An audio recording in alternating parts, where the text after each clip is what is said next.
Shavua Tov, on se retrouve avec le grand Rav Brandt, Brandt, c'est facile à retenir. J'ai pas grandi depuis. Non, mais c'est un neshama qui est immense. Le thé, c'est une machine à laver. Brandt, c'est santé. Ok, mais Brandt avec thé, c'est la machine à laver. Mais nous, on se rappelle de toi grâce au frigo. Parce qu'on avait tous un frigo Brandt à l'époque pour réchauffer les à la pains, maison. pas pour les refroidir. Oui, mais c'est grâce à toi qu'on a du lait frais tous les matins. Alors on te remercie, Rav Brandt. En tout cas, Parashat Miketz, on va voir un petit mot du Ramban. Ramban Nachmanide, que en tout cas, j'adore. Le personnage qu'on parle. D'ailleurs, j'étais Rehov Ramban ce matin à Jérusalem. Ah ouais, la rue des riches. Mais quand j'y vais, je pense à toi maintenant. Ouais. En tout cas, alors, le parasha nous parle de Yosef. Yosef, c'est un personnage spécial qui a la midat à Yesod. Il a les secrets. La base. Pas Sod, Yesod. Yesod, ça veut dire quoi? La base. La base de quoi? La base du judaïsme. Ah, ok. Yosef, c'est un personnage spécial qui va en Égypte, qui va tenir en face de la Toum'a et du Yetzera en Égypte. C'est quelqu'un qui va pouvoir nourrir le peuple. Une fois qu'il a tenu face à Poutifara, déjà. Voilà. C'était déjà balèze. Et après, il dirige l'Égypte. Ouais. Et c'est celui qui va nourrir sa famille en Égypte. Et il y a quelque chose de spécial dans Yosef. Alors, qu'est-ce que c'est? Alors, il y a, dans le paracha, on nous raconte que Yosef, il a été appelé chez Paro. Donc, le Sarah Mashkin, il dit à Paro, tu sais, il y a un petit jeune là-bas dans la prison qui sait les rêves, qu'on dit, résoudre les... Ouais.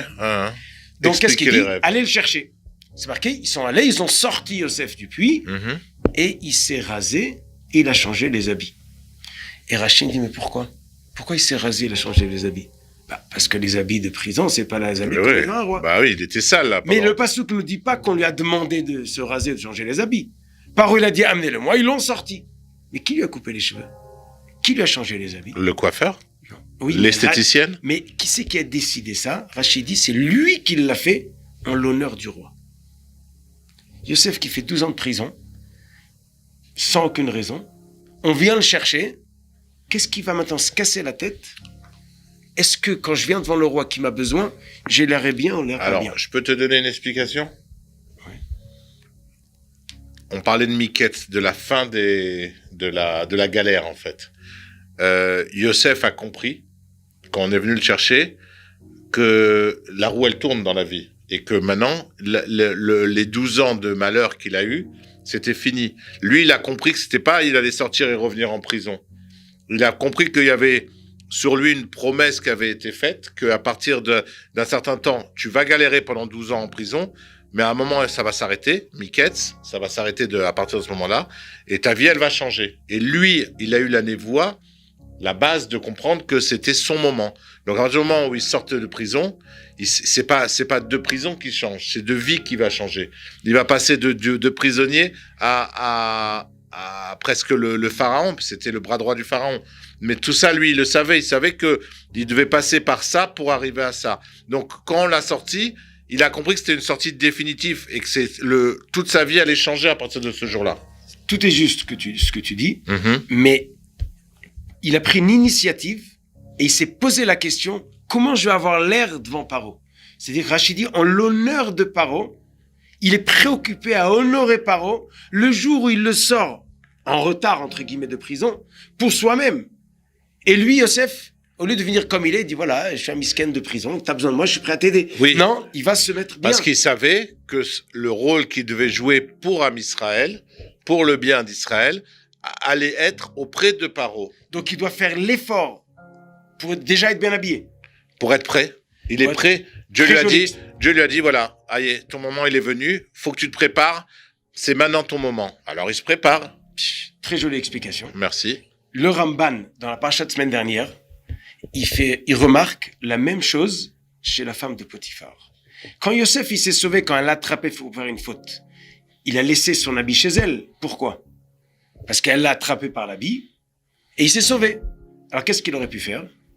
Récupérer, pour ne pas qu'il y ait de preuves qu'il était là. Il dit le Ramban, tu sais pourquoi il n'a pas arraché son habit, il est parti? Il est beaucoup plus fort qu'elle. Il dit le Ramban, en honneur de Madame Potiphar. Il est en train de se sauver, quelqu'un qui veut l'agresser, il est plus fort que lui, il lui met pas de coup de poing, il lui arrache pas son habit, il se sauve juste pour ne pas faire de péché. C'est fort. Ramban, il dit, on voit comment Yosef, il fait attention, exactement faire ce qu'il doit faire, pas plus. Là, tu vois, ça ressemble pas Alors, vraiment. attends. Parce qu'il faut revenir. En l'honneur de Madame Potiphar, ça veut dire quoi? Il n'a pas voulu qu'elle passe pour une folle? Il veut pas donner un coup il de veut lui poing, laisser- arracher l'habit, c'est pas un acte fin. C'est pas très fin comme conduite. Ok, mais là, Et on a... Madame Potiphar, c'est Ouais. un voyou. Mais cette femme-là, elle l'a reçu chez lui. C'est quelqu'un qui a été renvoyé d'Israël, il arrive en Égypte, il a été accepté par cette femme.